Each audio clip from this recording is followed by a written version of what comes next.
A diferença, já para responder logo no início, está no Antigo Testamento. Ou seja, o Novo Testamento é idêntico, tanto para a Igreja Católica como para os evangélicos. Nós temos 27 livros, começa no Evangelho de Mateus, termina em Apocalipse. Então, trata-se da mesma Bíblia no Novo Testamento. O Antigo Testamento, porém, existe uma diferença na lista dos livros. Ou seja, o termo técnico que nós usamos para dizer lista de livros da Bíblia é cânon. O cânon da Bíblia é diferente. Por quê? Porque nós, católicos, temos 46 livros no Antigo Testamento, enquanto os evangélicos protestantes têm somente 39 livros, isso quer dizer que faltam 7 livros. Quem são esses 7 livros? Então vamos dar para você a lista dos 7 livros que estão faltando. É o livro de Tobias, Judite, Sabedoria, Baruque, Eclesiástico, também chamado de Sirácida, o livro de Sirac, Jesus ben Sirac, e os 2 Macabeus, Macabeus 1 e Macabeus 2. São 7 livros. Além disso, faltam alguns fragmentos, algumas partes do livro de Esther e de Daniel. Bom, considerando isto, está aqui dita qual é a diferença. Agora vamos à pergunta mais difícil. Por que essa diferença? Não é? Bom, a diferença está no fato de que no século XVI, os protestantes se separaram do magistério da Igreja Católica. Ou seja, qual é a diferença entre o católico e o protestante? É que o católico crê que a Igreja de Cristo tem um magistério, ou seja, pessoas deixadas por Cristo, os sucessores dos apóstolos, que são aqueles que garantem que o Evangelho que nós lemos e a fé que nós professamos é a fé e o Evangelho de Cristo ao longo dos séculos. Enquanto os evangélicos protestantes acham que a Igreja se corrompeu. E nós vamos ter que voltar à Igreja de Cristo, à Igreja primitiva, através de uma espécie de esforço arqueológico. Ou seja, o protestantismo nasce com essa ideia arqueológica de que nos últimos 1.200 anos a Igreja traiu Jesus. Vamos então às fontes para ver como era a Igreja lá no princípio. Então, os protestantes foram perguntar quais são os livros do Antigo Testamento e descobriram que os judeus tinham uma lista diferente da lista católica. Então, se os judeus têm somente 39 livros e nós temos 46, certamente foi a perfídia da Igreja Católica que acrescentou estes livros malévolos. A Igreja protestante padece de um problema. Ela crê mais na sua pesquisa histórica do que na fé que a Igreja transmitiu ao longo dos séculos. E exatamente aqui está a fragilidade da eclesiologia protestante. Ou seja, o protestantismo nasceu como a religião da Bíblia, a religião de um livro, não é? A sola scriptura. Enquanto nós católicos, que cremos na Bíblia, somos a continuação do corpo de Cristo ao longo da história. É isso que a Igreja Católica crê que ela é. Ou seja, a Igreja é o corpo de Cristo. E nós somos Igreja. Nós cremos na fé da Igreja. E é a fé da Igreja quem nos dá a Bíblia de presente. Essa é a grande diferença entre o católico e o protestante. Vamos, então, olhar um pouco para a origem histórica dessas duas listas. O que nós temos é o seguinte: os judeus, na época de Jesus, ainda tinham um grande debate a respeito de quais eram os livros sagrados. Os saduceus, por exemplo, só acreditavam na Torá, os 5 primeiros livros. Os fariseus acreditavam nos profetas e nos escritos e tinham a convicção de que a inspiração dos escritos ainda não estava concluída. Ou seja, o processo das Sagradas Escrituras não estava ainda fechado. Foi assim que então Jesus veio ao mundo e os profetas começaram, e os apóstolos começaram a pregar o Evangelho. Quando os apóstolos foram pregar o Evangelho, eles tiveram que pregar o Evangelho não somente ali, na Terra Santa, onde Jesus havia pregado. Eles tiveram que ir pelo mundo inteiro, ir pelo mundo inteiro e pregar o Evangelho a toda criatura. Ora, o mundo inteiro daquela época falava basicamente o grego, né? O grego era o inglês da época, por assim dizer. Havia outras línguas, mas era a língua do comércio, né? O grego era a língua que as pessoas utilizavam nos vários países. Então, os apóstolos começaram a pregar o Evangelho em grego. Mas a Bíblia estava escrita em hebraico. Bom, então os apóstolos foram e pegaram uma tradução grega da Bíblia, que é o que nós chamamos de Septuaginta, a tradução dos 70, que é uma tradução que tinha sido feita em Alexandria ainda antes de Cristo. Acontece que esta tradução dos 70 possui nela esses 7 livros a mais. E nós então vemos que os apóstolos utilizavam esta tradução.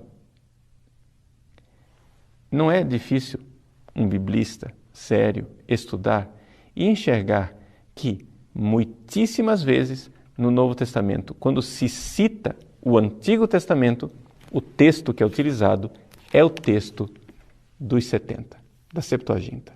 O que para nós católicos basta é o seguinte: quem define quais são os livros sagrados é a Igreja. Por quê? Porque foi esta mesma Igreja quem definiu os 27 livros do Novo Testamento. A pergunta é, por que os protestantes aceitam a autoridade da Igreja que definiu os 27 livros do Novo Testamento, mas não aceita a autoridade da mesma Igreja que definiu os 46 do Antigo? Não tem lógica nenhuma. Ora, se você diz, eu não aceito a autoridade do magistério que definiu os 46 do Antigo Testamento, por que razão você aceita os 27? Baseado em quê? Em que argumentos? Em que autoridade? Em que pressuposto histórico? Porque nós sabemos historicamente, e existem inúmeros documentos que comprovam isso, que até o 3º século não estava ainda claro quais eram os livros, nem do Novo, nem do Antigo Testamento. Então, a lista que nós temos hoje dos livros da Bíblia, os 46 do Antigo e os 27 do Novo, essa lista ela já estava estabelecida e tranquila na época de Santo Agostinho. O primeiro concílio que nós temos, que fala com toda clareza desta lista dos 72 livros da Bíblia, é o concílio de Hipona, feito por Santo Agostinho. Santo Agostinho coloca essa lista, que é a lista que nós temos hoje. Infelizmente, os atos desse concílio de Hipona não chegaram até nós. Mas quase contemporâneo a Santo Agostinho, nós temos o Decretum Damasi, ou seja, o decreto de São Dámaso. Você pode encontrar isso no Denzinger Schönmetzer, no número 179, né? Em que houve um sínodo em Roma e no final do século IV, então, o Papa Dámaso estabelece a lista exata que nós temos hoje. Pois bem, estes são os livros canônicos.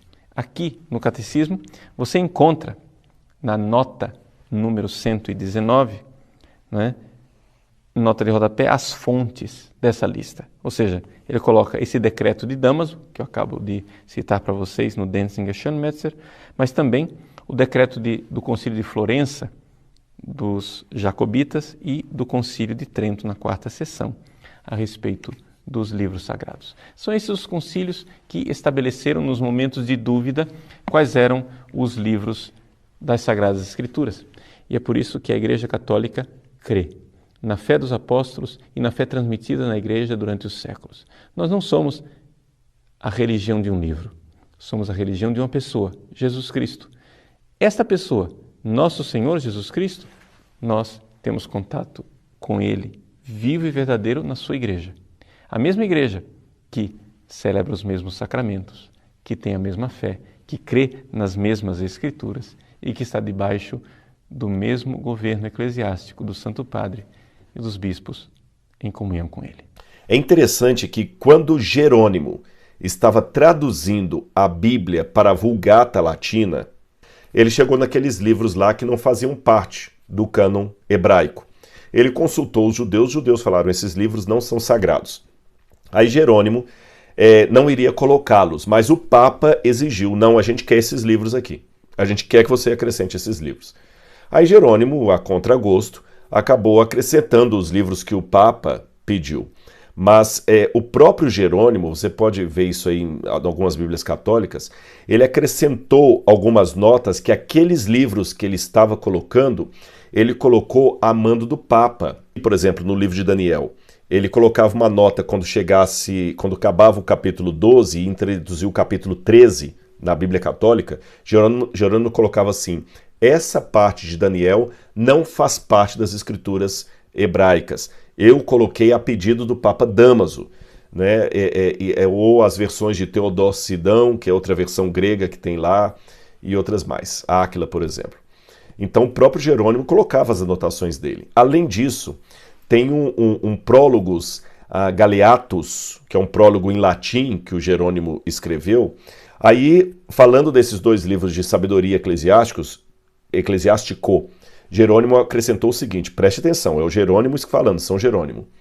Da mesma maneira pela qual a igreja lê Judite, Tobias e Macabeus no culto público, mas não os aceita entre os livros canônicos das Escrituras. Olha o que Jerônimo está testemunhando, eu vou repetir para você. Da mesma maneira que a igreja lê Judite, Tobias e Macabeus no culto público, mas não os aceita entre os livros canônicos das Escrituras, assim também esses dois livros, o Sabedoria Eclesiástico, assim também esses dois livros são úteis para a edificação do povo, mas não para receber as doutrinas da igreja. Então veja que o próprio São Jerônimo admitiu, tudo bem, esses livros são lidos publicamente aqui na igreja no quarto século, mas eles não servem para receber a doutrina, ou seja, a doutrina não podia sair desses livros. Também no Prólogo Galeatus, escrito em latim, de Jerônimo, ele afirma claramente que só eram canônicos os 22 livros da Bíblia hebraica. Lembra que eu falei 22 ou 39, se você dividir ou não aqueles livros ali. E além disso, o próprio Jerônimo determinou que fossem separados os livros canônicos daqueles que ele chamava de apócrifos. E olha que as próprias palavras de Jerônimo, no Prólogos Galeatus, eu vou ler para você. E então, há 22 livros da antiga lei, ou seja, 5 livros de Moisés, 8 livros dos profetas, 9 dos hagiógrafos, embora alguns incluam Ruth e Quinot, que seria Lamentações, entre os hagiógrafos, penso que eles devam ser contados separadamente. Devemos, portanto, ter 24 livros na antiga lei. Esse prefácio das Escrituras pode servir como uma segura introdução a todos os livros que são vertidos do hebraico para o latim, para que possamos ter certeza de que o que está fora deles deve ser colocado de lado, entre os apócrifos. Interessante, Jerônimo, São Jerônimo, tradutor da Bíblia católica, da Bíblia pedida pelo Papa Dámaso. Aliás, é até interessante que Jerônimo, ao colocar isso aqui na Bíblia, ele usa esse termo apócrifo, e eu vou explicar para você. Apócrifo vem do grego apókrofos, que significa coisa oculta, secreta, escondida, sem saber bem a procedência.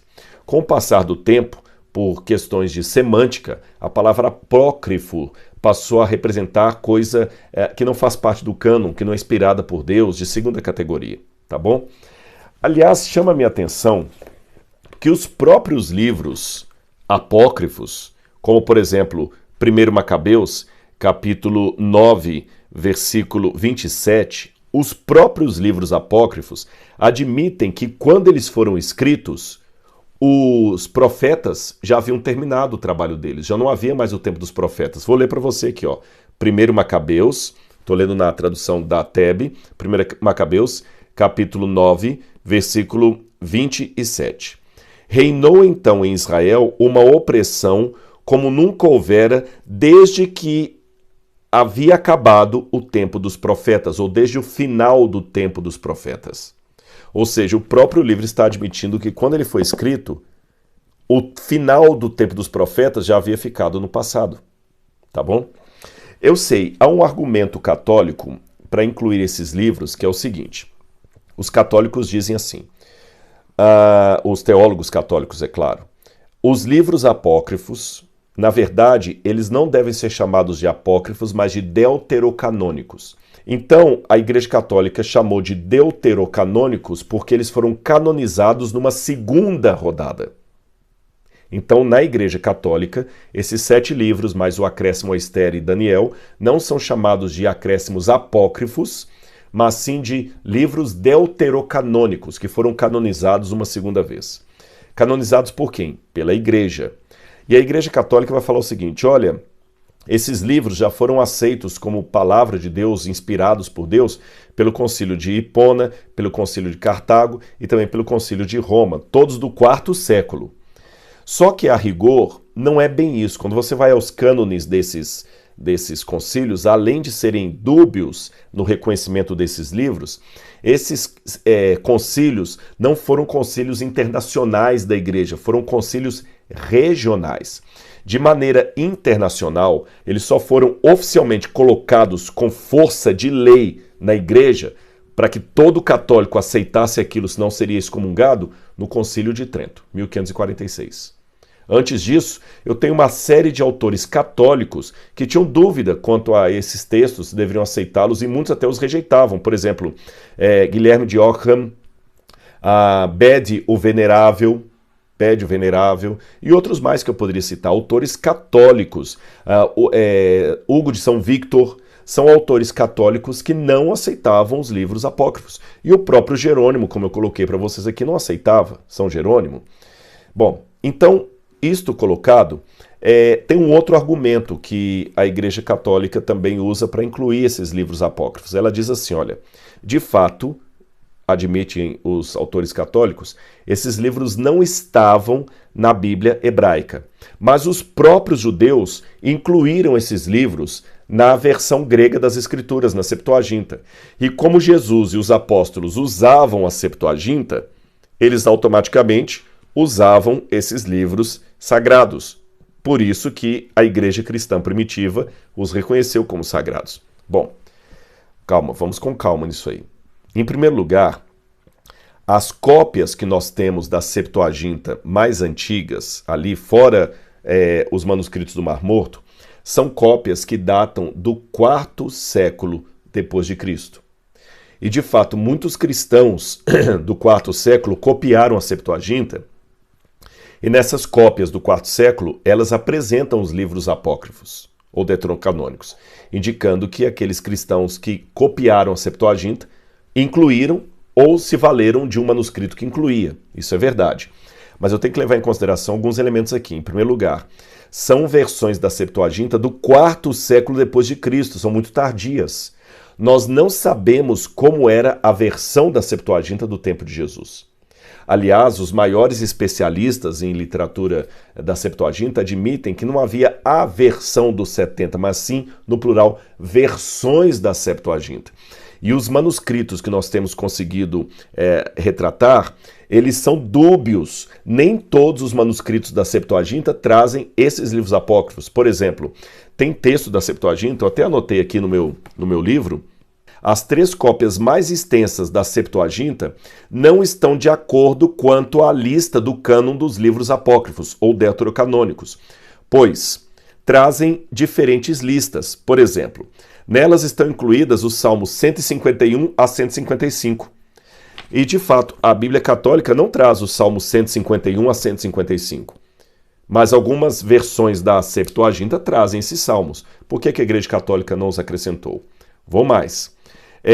Algumas Bíblias católicas trazem os Salmos de Salomão, que a Igreja Católica não traz. A oração de Manassés, 3ª e 4ª Macabeu, Odes de Esdras e o Esdras grego, que as versões católicas não reconhecem como inspirados. Ou seja, se esses livros são inspirados por Deus porque estão na Septuaginta, então a Igreja Católica deveria reconhecer também esses que eu mencionei para vocês aqui, o Salmo 151, 152, 155, o Salmo de Exorcismo, que está ali, o Salmo de Davi da batalha contra Golias, que está na versão da Septuaginta, deveria reconhecer os Salmos de Salomão, a oração de Manassés, o 3º e 4º Macabeus, que não está na Bíblia Católica, Odes e Esdras grego, que não está na Bíblia Católica. E outra coisa também, como eu falei, as versões da Septuaginta variam, elas são diferentes. Nem todas trazem os mesmos livros. Quanto à citação também, é interessante notar que Esdras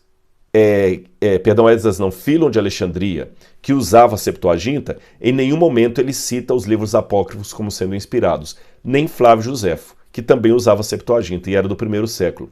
Flávio Josefo fala do Antigo Testamento como sendo de 22 livros. E nos manuscritos do Mar Morto, nós encontramos alguns fragmentos de cópias da Septuaginta.